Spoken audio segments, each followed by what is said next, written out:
A movie set in the Game of Thrones universe is in early development, and that's all the details Warner wants to build hype with. Not a lot to work with, but it's fun to speculate about. With most fantasy films running just over 2 hours, we can pinpoint what part of the lore could work with this new medium. There's very little chance a new story is going to be crafted after how quickly the studio initially turned down a Jon Snow sequel, with Kit Harington himself spearheading the project. Viewers don't want that shit.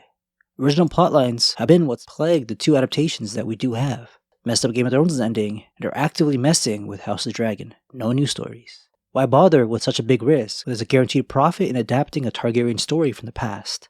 Anywhere you go online, you'll read comments about how much fans want Robert's rebellion on screen.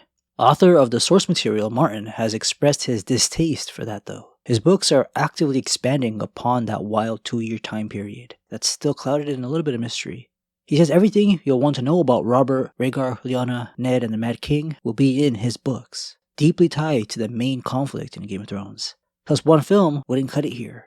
Robert's Rebellion needs a minimum of 2 films, running around 5 hours. Even a trilogy would fit. This lore is so detailed, with a lot of build-up before the war. But I think they'll still honor Martin's wishes and leave it alone for now, even though the relationship between him and Warner and HBO has taken a bad turn. That only leaves 2 good options, both of which have had screenwriters trying to make a prequel, the Doom of Valyria and Aegon's Conquest. Multiple dragons with silver-haired riders in each. The Doom taking place in 114 BC, with main characters being the head of the Targaryen family, a dragonlord named Aenar the Exile, and his daughter, Daenys the Dreamer. Celebrated characters in this fake world that saved their family and prevented dragon extinction by having the foresight to escape the destruction of their homeland, when all the volcanoes erupted in an unusually cataclysmic way. This would-be film would put the Targaryen family in a whole new perspective. Before they essentially ruled the world, they were just one of 20 dragonlord families on the Valyrian Peninsula, and one of the lesser ones at that. With the budget of a whole-ass film, the studio can finally make their fabled Valyria exactly how it's depicted in the books, the greatest civilization in all the lore. Centuries later, and no kingdom or empire could come close to what the Valyrian freeholds accomplished through dragon-binding magic, conquest, and slave labor to mine in their valuable volcanoes. The books like to remind us of how much the Doom took away from the world, specifically the knowledge behind all that magic that still runs through the Targaryens' veins. Aenar Targaryen was seen as a weak coward by flying off to a worthless outpost in Westeros, where they would dominate over a common man. The other dragonlords believed he couldn't take the heat of all the politics and competition that came with multiple ruling dragon families. Aenar just believed in his young daughter's prophetic vision to migrate the whole family and start House Targaryen on a different continent. Other characters have glimpsed into the future through various magical means, but prophetic dreams known as dragon dreams are believed to be unique to Targaryens. Though that's only because we've never had a character's perspective from Valyria in the books. Aenar being labeled the Exile in an insulting, condescending manner kinda makes it seem like the other dragonlords didn't have this power. A film on the Doom of Valyria would help clarify things, while being visually stunning and entertaining. Aegon's Conquest would be just as fun on screen, and it's very detailed in the lore, so even less risky and thinking power required for screenwriters.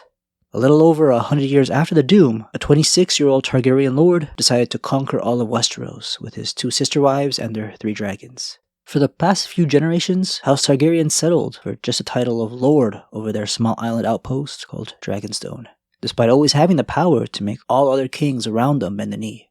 House of the Dragon is trying to tell us the iconic conqueror did it because he had a vision to save the world. He dreamt of the White Walkers attempting to cover the world in cold, darkness, and death again, like they did thousands of years back. House of the Dragon is changing his reputation of a continent conqueror to a hero. And who knows, maybe this was all author George Martin's idea, because the promised Prince Prophecy who will save the world exists in the books, it's just never tied to Aegon the Conqueror, the first Targaryen king. Either one of these stories would excite fans, and whichever one does go into development, its success will likely lead to the other one being made as well.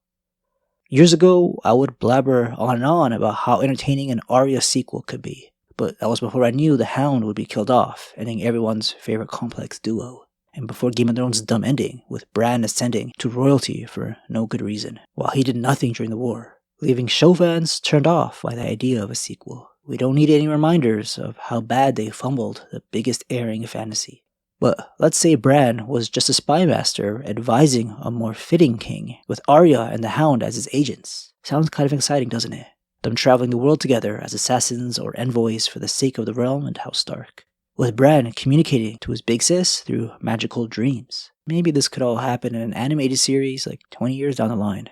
I only bring this up now because on November 10th, George R.R. Martin blogged about meeting with the actress who plays Arya in England.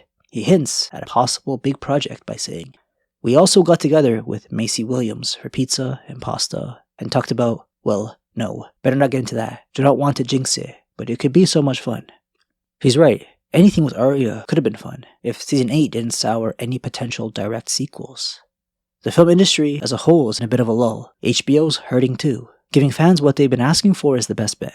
With Vhagar being such a prominent character now in House of the Dragon, Aegon's Conquest with a younger version of that dragon is what I would think would be in early development. House of the Dragon has almost been setting up this film with how much the first Aegon and his dream is brought up in major dialogue scenes. Would you guys pay to see it? I'm curious to see if it would draw in casual fans. We're still a long ways away though. Maybe after the 2025 season finale of A Knight of the Seven Kingdoms, we'll get a proper announcement. That's how HBO usually does things. Happy speculating. Till then, guys. See you later.